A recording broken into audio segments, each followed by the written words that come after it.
In the land of the brave and the home of the free, we find ourselves in the midst of an unyielding storm. A storm that rains bullets, shatters lives, and leaves our nation in a state of perpetual mourning. We stand at a crossroads where every street corner could become a battleground and every door a potential tomb. It's a tale that unfolds daily on our streets, where lives are shattered with the piercing sound of gunfire. Our cities, communities, and schools, once vibrant and alive, now echo with the screams of mothers, fathers, and children robbed of their tomorrows. We count the bodies, yet the numbers keep climbing, relentless and unforgiving. This is not just about statistics. It's about the people, the faces, and the smiles behind them. It's about the countless dreams shattered, future stolen, and potential extinguished. It's about the empty chairs at the dinner table and the voids that can never be filled. America, once a beacon of hope, now grapples with a crisis that threatens our very fabric.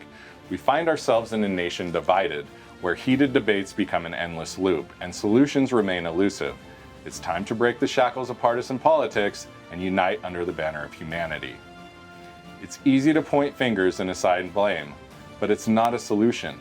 We must acknowledge that the root causes run deep, buried beneath layers of societal complexities: poverty, inequality, mental health, and a culture that idolizes gun violence. All these elements intertwine, creating a toxic brew that fuels this epidemic. There are voices rising, ordinary individuals turned advocates for change, survivors who refuse to be silenced, and activists demanding legislative action. We must push our leaders, demand accountability, and challenge the status quo. Our streets should be safe havens, not war zones. Our schools should foster education, not fear. And our homes should be sanctuaries, not prisons. As we dive into the depths of this crisis, let us remember that change starts within each one of us. It starts with a refusal to accept the unacceptable, with compassion and empathy, and with the unwavering belief that a future free from the shackles of gun violence is not just a dream, but a necessity. Today, we attempt to strip away the illusions and dive headfirst into the raw reality of our world on America's Frontline.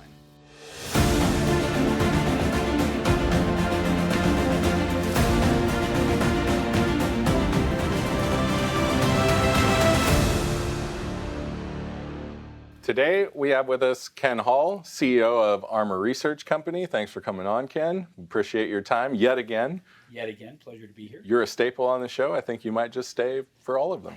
Well, we'll do what is necessary. All right. Ken makes a product that stops bullets.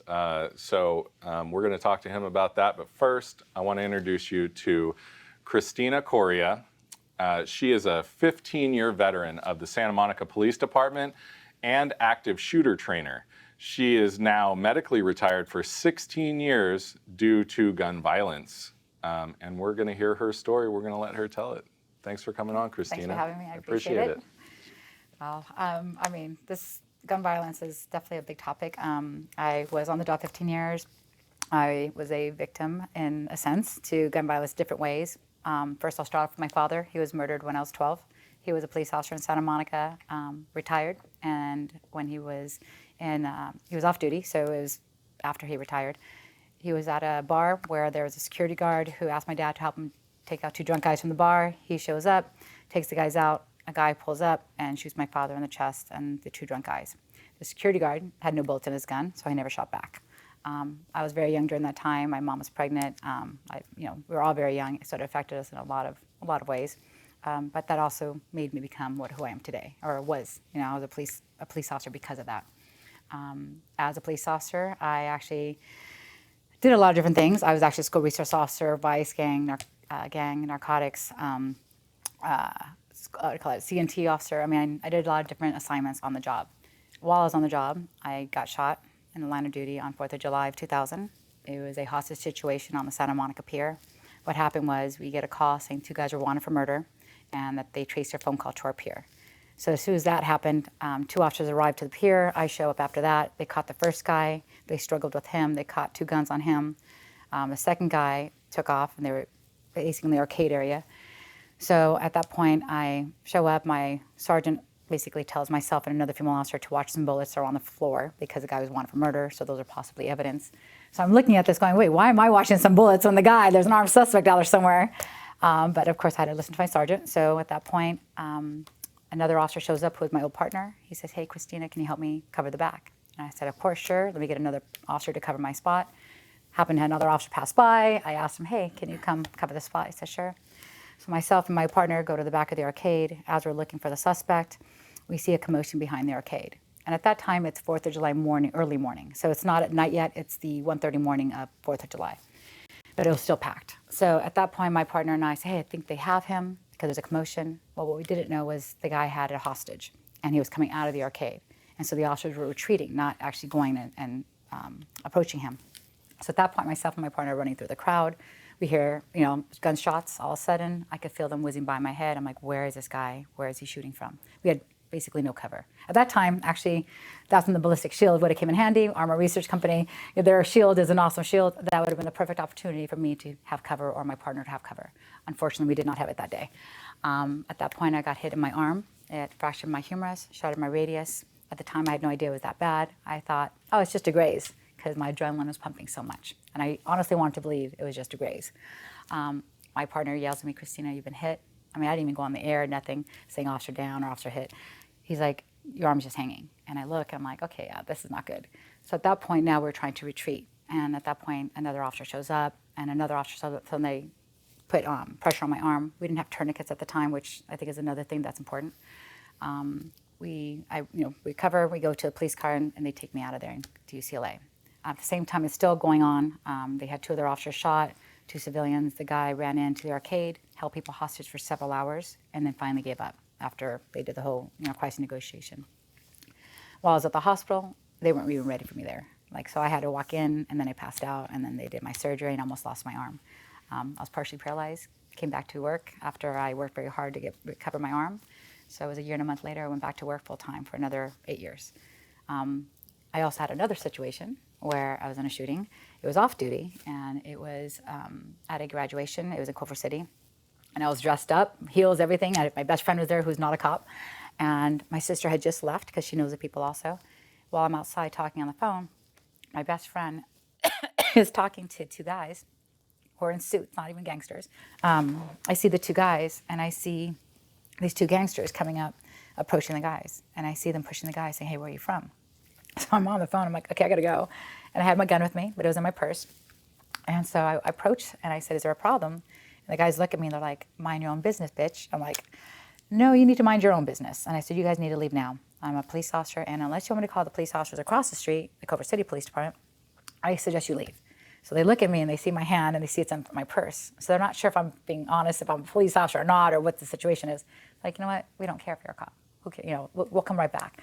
So they he said he's gonna come back with a gun. So I'm like, oh my God. So now everyone, like, let's get out of here. We're not staying here. But I'm like, I tell my best friend, let's go to the front of the party. Let's let them know these guys might come back, and they're going in the car. So I'm on the phone with Culver City. She pulls up to the parking lot, the front of the business. All of a sudden, because she's not a cop, she takes the keys out of the ignition. Well, I didn't see that. I'm on the phone with Culver City, letting them know these 2 guys are, just basically threatened us, said they're going to come back, blah, blah, blah. Next thing they go, no, the guy comes running across the street, hand under his Pendleton, and I'm like, oh crap, I'm like, get us out of here. And she's like, trying to put the keys in the ignition. I'm like, never mind. So I jump out of the car, I draw down on him, let me see your hands, let me see your hands. Totally ignores me. Now runs past me, runs around the corner, and I mean, I probably could have shot him, but I wanted to see a gun, because what if it's a comb or something else? I now run after him. The phone disconnects, actually, right before that. The phone disconnects. I tell the cop, he's coming back, disconnects. I'm like, crap. So I now run after him in heels. I look like Hagney and Lacey because you didn't realize my best friend's behind me with pepper spray. So we're running after this guy, turns a corner. As soon as he turns this one corner, I had this really bad feeling, intuition, whatever. I stop and I look, and there's a parking lot, a perfect backsplash for this guy.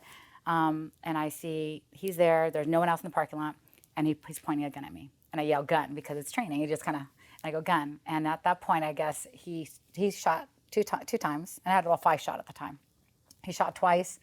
At that point, I shoot. I shoot. At that point, my friend who had the pepper spray, she later on tells me she ran away. I'm like, well, why would you bring pepper spray to a gunfight? So he shoots. As soon as I shoot my 2, then my 1, then my 2, and I realize it's coming out. And at that point, I'm like, I have no more more ammo. The guy gun jammed on him. So at that point, I mean, I totally thought I hit him, but I had a little 5-shot revolver, so those things, worthless. So next thing you know, another friend of mine shows up and says, hey, here's my gun. And he's a fireman, and he has a CCW. Like, we what? And so, but the guy had already taken off. Well, at that point, the police show up, and everyone's yelling. People are yelling, screaming, you name it. The police show up. All of a sudden, the guy comes back with his friends. And I look, I'm like, hey, they're coming back. And so the police chase them. They catch them. They find the magazine, but they don't find the gun. They later find the gun over a roof because the guy tossed the roof. So they bring the guy over, and they're like, can you identify him? I go to the car, and they wanted me to identify him from a distance. I'm like, okay, did you guys forget I'm a cop? Like, I'm not going to, like, identify him from a distance. I want to go to. I walk up to him and go, you're so lucky you're not dead. He was like 17 years old. I mean, this little 18th Street gangster. I said, I cannot believe that you would even risk, doing this out here in the open. How stupid. You could have shot innocent kids. I mean, whatever. They arrested him. I mean, they released him probably a few months later. I mean, it was ridiculous what happened. But all those things honestly made me think differently. I mean, I remember having dreams where I was in shootings and I couldn't shoot my gun in my dream. After that, I realized, okay, I can. Once you realize there's a threat, your adrenaline's pumping, you're going to get into the action and stop that threat. But those are my situations when it came to gun violence. I still do not have a problem with everyone having a gun. I think if you're a law-abiding citizen and you do everything right way and legally, you have the right to carry a gun. If you're doing something illegal or you're trying to get it from the street or if you're a criminal, there's no reason you should have a gun. So that's my 2 cents on. I'm speechless. It's shocking to hear that. You mentioned about you still believe that the law-abiding public should be able to have guns, and it seems that your fireman friend who was legally carrying was able to have your back at that moment. But also it strikes me that as a police officer, and I tell people this all the time, police officers care more than you'll ever know. They are not what is portrayed on TV. You went up to that young man and said, whatever. You gave him the mommy lecture. But I know of a few cases where that actually made a difference. Where a police officer who was in a conflict with somebody turned around and mentored that person and it changed their life. So I want the public to know the majority of police officers really care about the people they're apprehending as well as the people that they're coming in conflict with and servicing. You just kind of proved it, my point on that. So. I mean, honestly, it's nothing about the gun because the gun isn't the problem. Just like cars are not the problem when there's a DUI. People need to start taking responsibility and accountability. And my thing is, when someone has a gun, a gun is not a problem unless it's in the wrong hands. So my thing is, when it comes to gun violence, if we can stop these criminals from getting on the street, which, like I said, as a police officer, your hands are pretty much tied nowadays. Because our DAs, our judges, the laws are in place. They're not enforcing them. They're making it easier for these criminals to get guns. They're making it easier for them to get away with the guns on the street.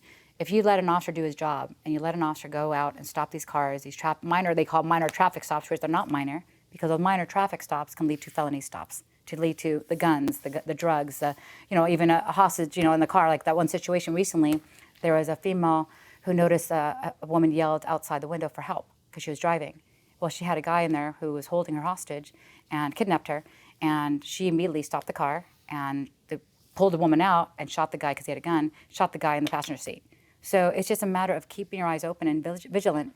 Unlike what's happening now, most officers don't want to do their job the right way because they're so afraid that if they do their job, they're going to go to jail or they're going to get penalized for what they're doing, which is wrong. If we just let them do their job and let them pull over these cars, let them go and stop people, legally, search and seizure and all that stuff. If they do this, they'll get those guns off the street. We won't have all these problems. And if you give a law-abiding citizen a CCW to where they're going to firearm safety, being proficient with their guns, getting educated on their weapons, well, then we won't have these problems because when you have a citizen out there who's armed and there's a mall shooting or a school shooting or whatever, shooting in any of these places, they're the first ones there. So before the police even arrive, they can stop that threat before there's more injuries or more deaths in that mass shooting. So these are things that I think people need to realize. It's not about gun control. It's not about putting these guns on the street completely. It's getting the guns in the right hands, getting the guns in someone who is going to protect themselves. Because when you start taking those guns away from citizens to protect themselves, they are now sheep. They are now victims. So you're going to have a lot more problems, just like these no gun-free zones. Well, guess what? You're just telling a criminal, hey, come to the no gun-free zone because no one's going to shoot you back. It's ridiculous. exactly why all the mass shootings happen Yes, where they yes. do. The when you encountered when you pulled somebody over for a traffic stop and you found guns, you know, would you say the majority of the illegal guns that were with people that shouldn't have them were purchased legally, or were they purchased through illicit means? Oh no, they're illicit means. They're not purchased legally. Most of these guns that we find in the cars are not with like a CCW or legally, you know. So, no. so gun regulations would not have No, affected those no. those arrests and those No, incidents, exactly. or anybody killed with those guns. Exactly. Yeah, it's. I'm glad you mentioned about enforcing the laws we have, because it seems to be epidemic Yeah. that we aren't, and then I think that truly impacts things. I just am very proud of what you've done and how you did it. I mean, things definitely have to change, but I do believe that when it comes to gun violence, a lot of it starts with the homes. A lot of start with, you know, with how these kids are being raised, what they're watching on TV. I heard before that, you know, you talk about video games. It's so true. I remember listening to Dr. Grossman. He speaks about video games and children, and speaks about how when kids are playing video games, they are not meant for them. They're meant for the military. They're meant to train. So you're basically showing a child how to use a gun, even without picking one up. I mean, you're now training them. So most of these shootings, if you've noticed some of these kids, they got proficient because they were doing these shooting simulations on video games. So when they take that away, that stops it. You get mental health. When you have a child who's depressed or going through anxiety to where they feel like they're going to hurt themselves or hurt somebody else, that's the problem we got to stop right there.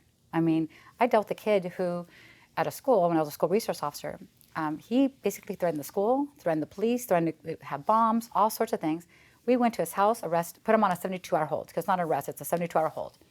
I said, this guy's going to be our next Columbine. Mark my words, years later, I'm now retired, he did the shooting at the Santa Monica College.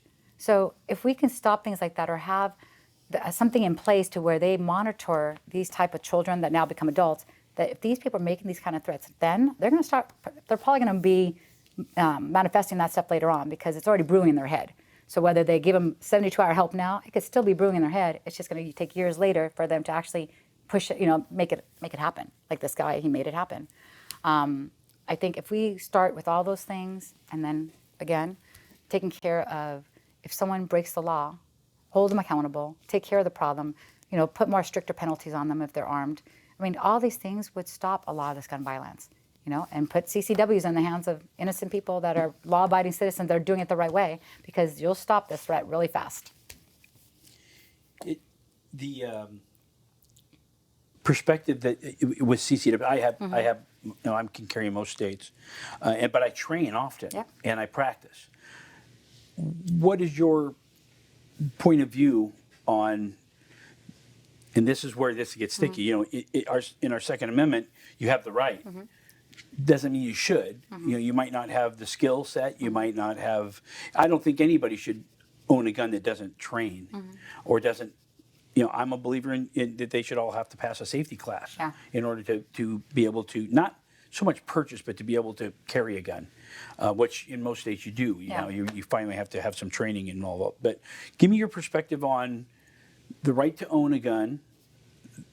What could be required, reasonably speaking, that doesn't impinge upon those rights, and then, you know, what you think the impact would be. Well, I think when it comes to what should be implemented, first of all, you're right, mental health is probably the biggest thing. But I don't think that because, okay, let's say we'll start with the military or even law enforcement. If you have PTSD, that should not just stop you from getting your CCW, because there's different forms of PTSD. If you start saying you are a threat to yourself or a threat to others, then I can understand, okay, let's get those guns away so you're not going to use that gun against yourself or the gun against other people. That I believe we need to definitely tackle mental health, because with drugs going on out there, with all the mental health problems we're having out there, they're going to get their hands on some guns, and they're going to do it illegally, not legally. But if they're going to do it legally, then let's make sure that we implement something that's going to kind of stop that and squash that from happening, or kind of figure out, get some more, a little bit more, what do you call it? What do I want to say? More like be a little bit more efficient on mental health, like a little bit more of a background check on them, do a little bit more of their history. I mean, like those two shootings that happened in, was it Uvalde and the other one that was at 4th of July, I think it was also last year, that they both had issues. And I mean, you could see they had issues. I mean, on their Instagram, on their, you know, Facebook. I mean, maybe that's another thing. They should start looking at these Facebook and Instagrams and start noticing how their mindset is. If they're saying in there, okay, they hate a certain group, or they hate, what do you call it, the way things are done, or I don't like that person, or I'm going to own all these guns, or they start making all these little things that you think are red flags. Well, then take those red flags into consideration and act on that. If you're going to get a background check on that person, then start checking those things too, because their social media is when they're going to really be out in the open and be explicit. And that's how they've cracked down on a lot of things too recently. But I think when it comes to age groups, I don't think there should be an age, because there's plenty of kids who are competitive shooters. Yep. And I'm sorry, yeah. And I remember my dad growing up was like, hey, here's a gun. You don't touch it until you need it. If it's to save yourself or save your family member. But this is a safety. Everything that's educational about that weapon. So you know firearm safety. So there shouldn't be an age limit. They shouldn't. That's your right. You should be able to, at any age, be able to have a gun, in the sense of like in your home. I mean, I don't think about carrying it on the street, but in your home. But again, if you're a competitive shooter and you're 6 years old, they can shoot a gun. They've done their training, they've done everything the right way. My biggest thing right now is when it comes to all these laws they're trying to put into place, it's not about putting into place to keep it off the street from the criminals. It's putting into place to almost like keep the law-abiding good citizen from having their self-defense. So you're making them vulnerable to all that gun violence out there because there's nothing to protect them. So I think that there has to be a balance, but at the same time, I think when it comes to implementing certain things, I don't even think it's about implementing that first. I think it's stopping the threat right now with penalizing, with getting stricter laws of the criminals, and making it harder for the criminals to have these guns in their possession, and then, going to the law-abiding citizens, okay, let's do the proper way of getting a gun, being proficient at, like you said, firearm safety, doing qualifications, doing a background check on them.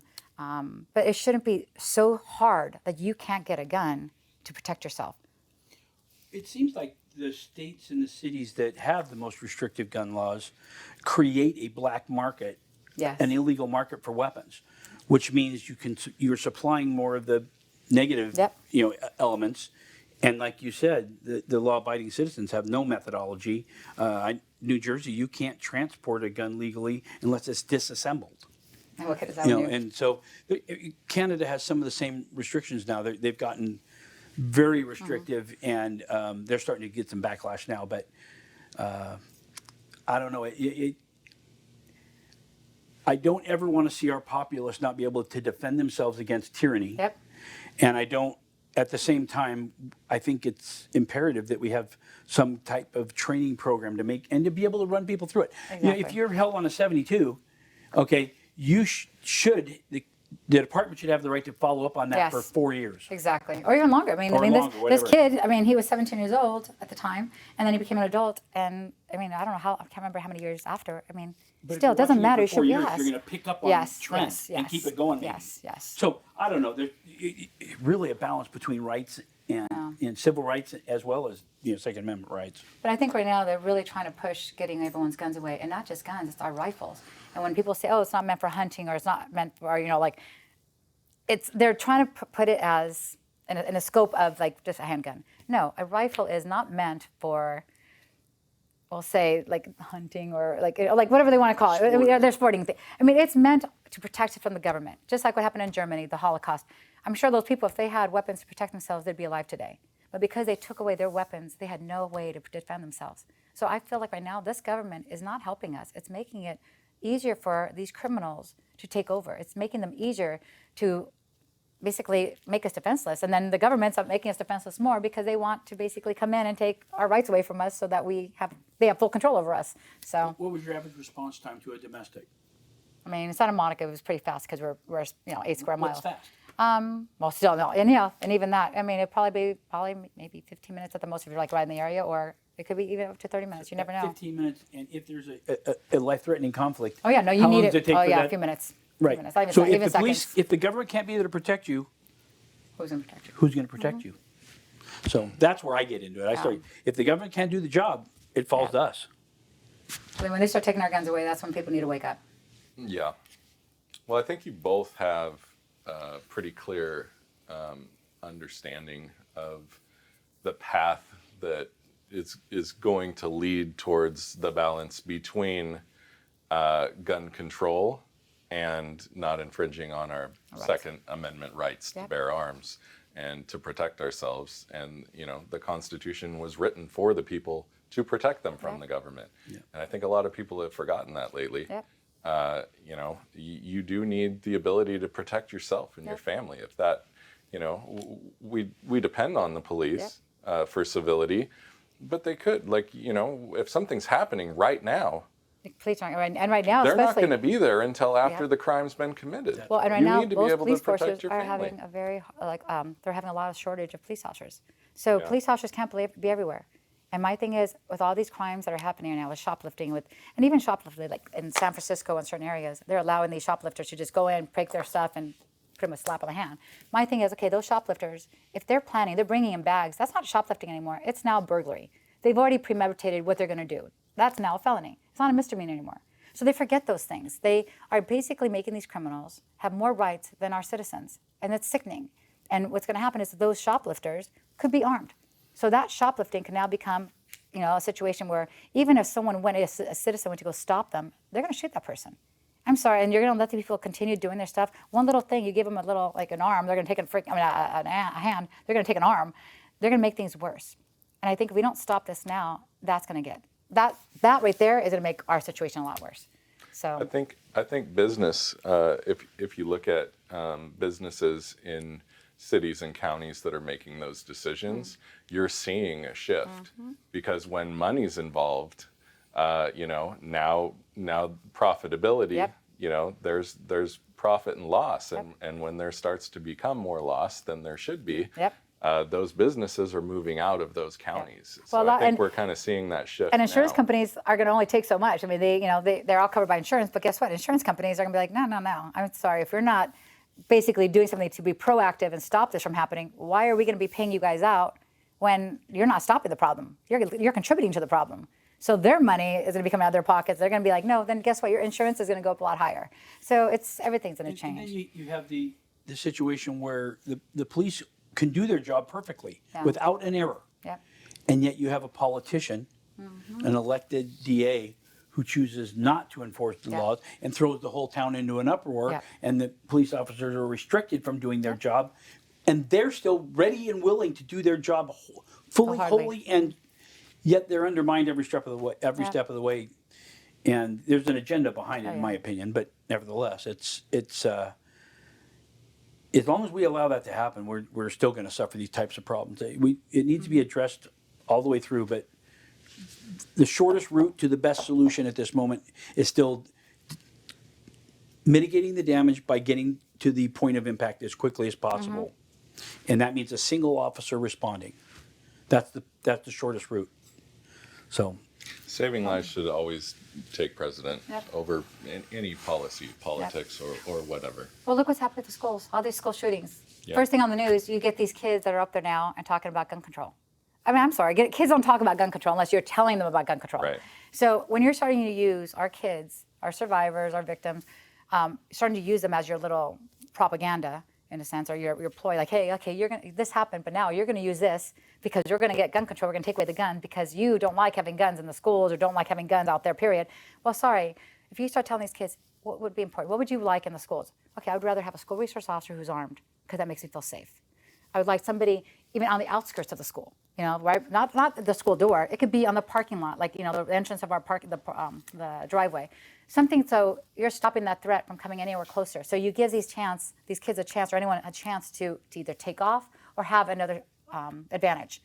But if you don't even start with that, and you basically are telling these kids, do you believe that we should take away guns? Well, of course the kids are going to say that because you're telling them to say that.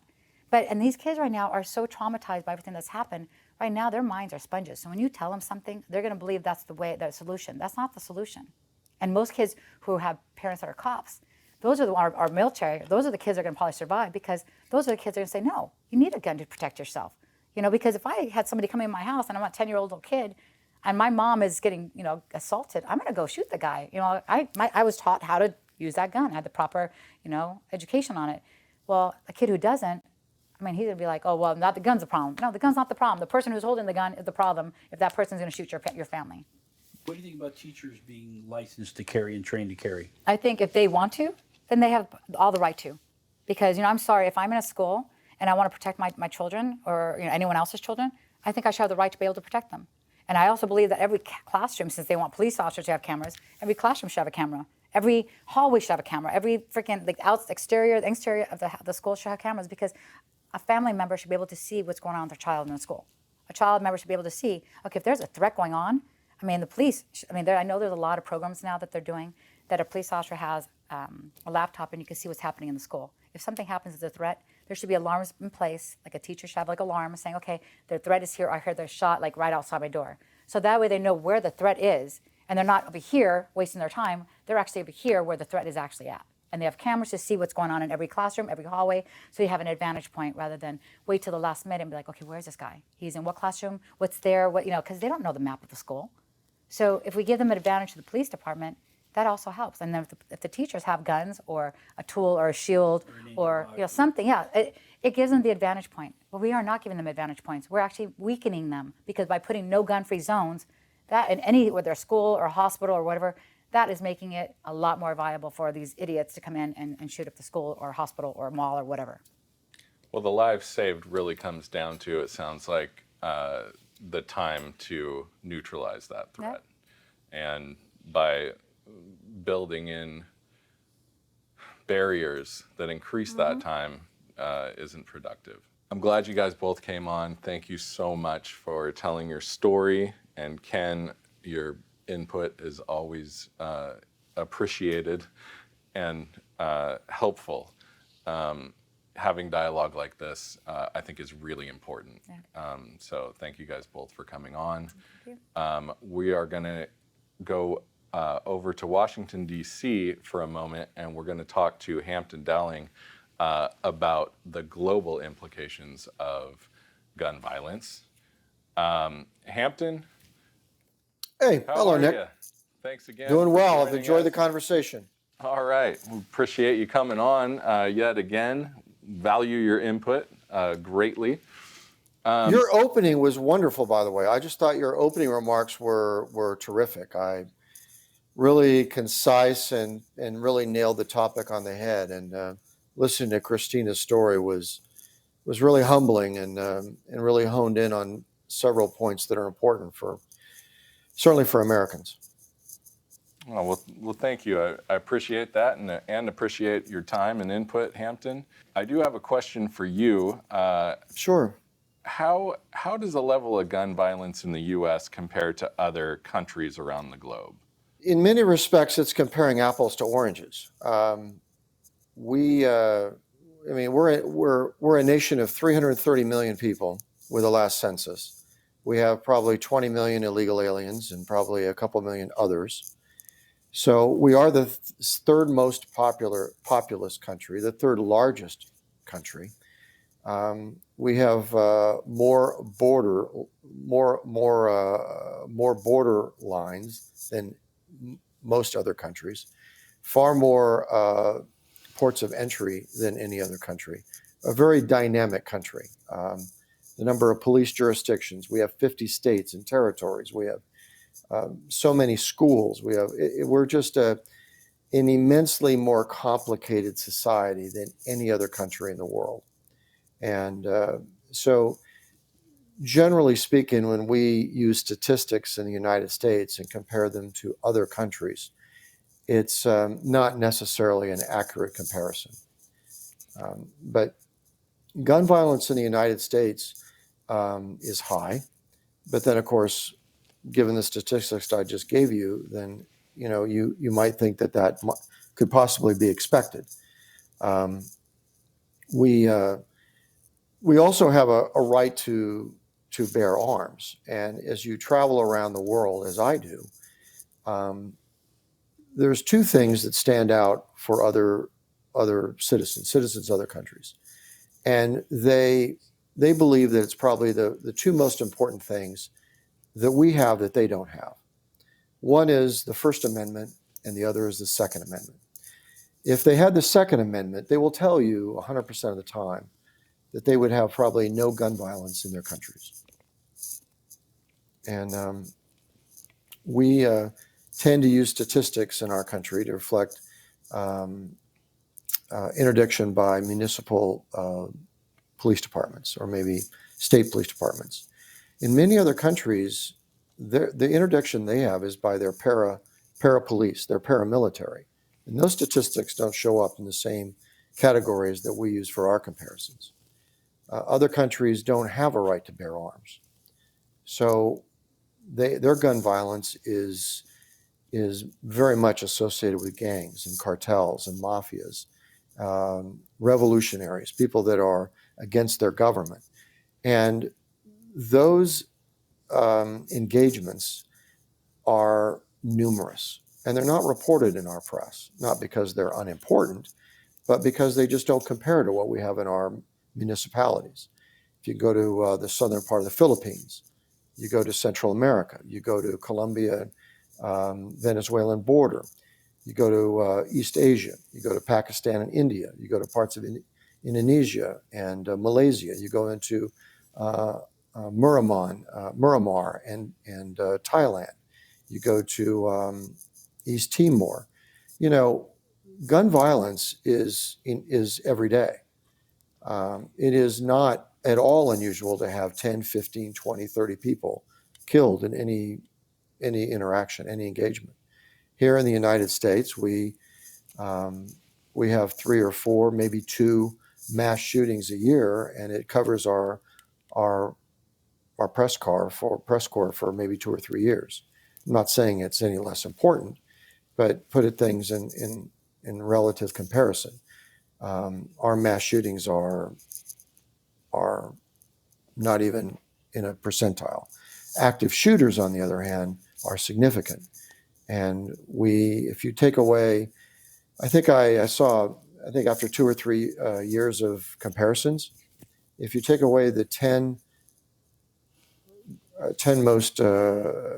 regions of the greatest number of active shooters and gun violence in the country, 10 urban areas, we actually become the 37th in terms of percentile in the world of gun violence. And we're the 3rd largest population in the world.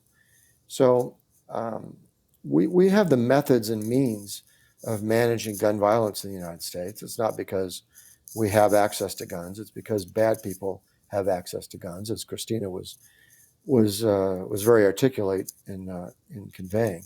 But it's also we have public policies that enable such gun violence, and you see that in cities that have very restrictive gun regulations and very anti-police policies. It's just they're all very uniform. If you take all that away and you make it consistent with the values that we've been discussing, you all have been discussing for a while, you find that the United States would be an extraordinarily safe country. And I think we are, if you think just the number of people that we have in our country. The comparison to other parts of the world, they're very violent and they're dangerous. And it all involves military, paramilitary, which doesn't really show up in the same level of statistics. And just the violence on the Mexican-U.S. border, on the Mexican side, thousands of people are killed sometimes every month, but you never hear about it.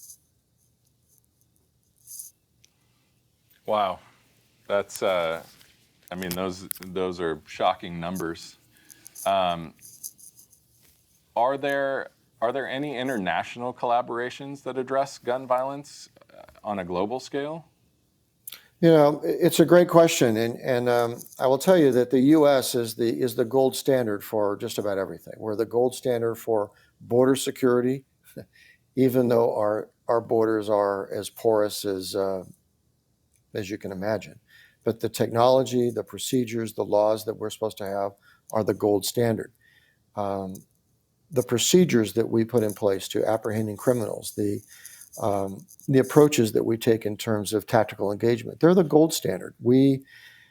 Department of Homeland Security, a number of larger law enforcement jurisdictions are frequently traveling around the world teaching other municipalities. So the collaboration is there. We have a number of police associations that are international, and they're headquartered here in the United States, mostly in Washington. The collaboration is in real time. They have a number of conferences, mutual training, mutual exchange of law enforcement officers. We promote it. In fact, we really design this entire network of collaboration and joint training. It's at the federal level, the state level, and the municipal level. So the collaboration is there, but again, the threats are different. What police departments and paramilitary units are allowed to do changes and differs from country to country. But they all need the tools to protect law enforcement. They all need to respond in a very rapid fashion. Citizens are always involved. High caliber pistols and rifles are now mainstream. I mean, there's nothing that's not expected in conflict in a municipal area. The dynamics are huge. In the United States, notwithstanding the figures that we're seeing, we're rather immune to some of the larger, more devastating engagements that are happening around the world.